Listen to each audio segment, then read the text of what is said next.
15-minute match of it. Okay. Now, you have nieces and actually nephews and nieces in professional wrestling today.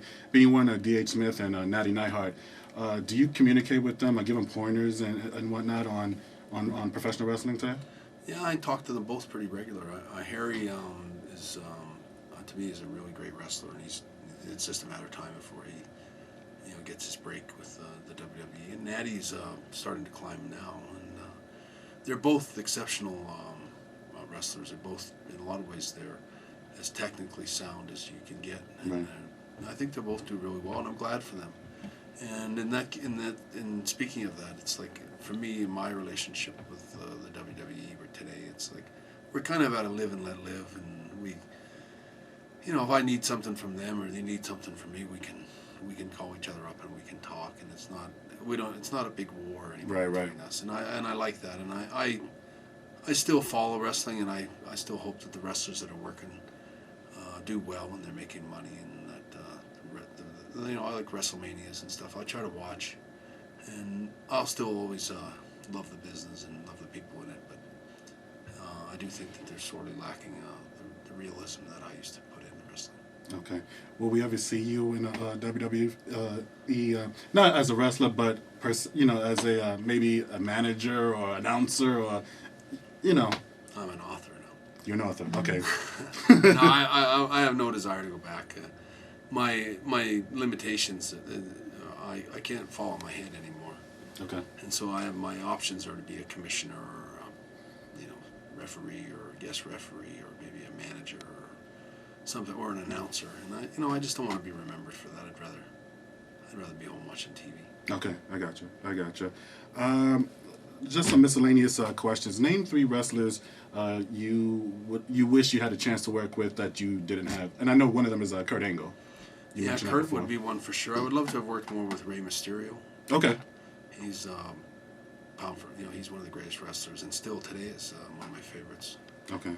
Randy Orton is another guy I just think is a great wrestler. I would love to have worked with John Cena. Just about every. Batista is another guy. I really think he's got a lot of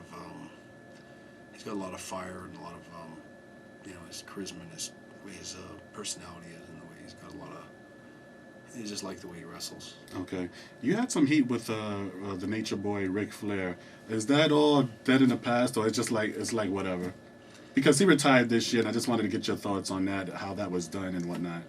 Well, I don't have any real axe to grind with Ric Flair. Just that I just always thought he was a little overrated. Okay. And you mentioned that in the book. You got to get the book. I put it in perspective for you what I thought of Ric Flair. And Rick was a take nothing away from him. He deserved that Hall of Fame award or whatever he got this year when he retired. And you never know if these guys really retire, but it looks like it. He's been out for 8 months. That's a long, Yeah. Yeah, we'll have to wait and see. If anyone could retire, it probably would be Ric Flair. Yeah. He's about 80 yet or not, but all the power to him. I even Hogan and these guys, if they can keep wrestling and be 100 years old and still doing it, I think that's great if they're happy. For me, I never wanted to wrestle old. Okay. I never wanted to be a wrinkled old wrestler still hanging on, keeping the young guys down. Okay.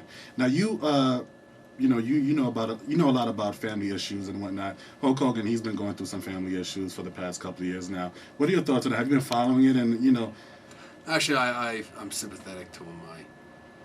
What happened with his son Nick is probably something that could happen to a lot of us, and could happen to me tomorrow or the next guy, and you would never wish that on anybody. And I always knew some of his kids, and they're nice kids, and it's just unfortunate that it happened. But I think that how they handled it was terrible, and I think that you saw the sort of the cold, callous sort of side of Hulk Hogan in the sense that he only thinks about himself, and he's always was the kind of wrestler that he didn't care what anyone else made on the card. He only cared what he made, and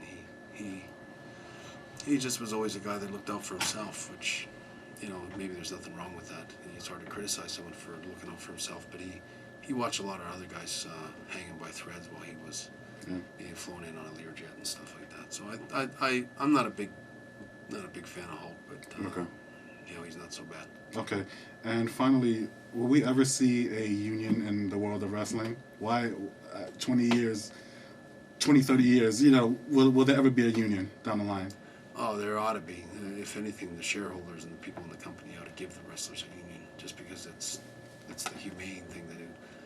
You know, they'll always try to get away from it because it's, you know, they just, I don't know why they're so adamant about not giving wrestlers a union. But you know, lacrosse players, rodeo clowns have a union. Everybody's got a union, but wrestlers are still too archaic and sort of backwards in their thinking. None of them have any. Now that there's a monopoly on wrestling, pretty much, unless you count TNA, anyone that even talks about a union may find himself out of business. So it's going to be a long time coming.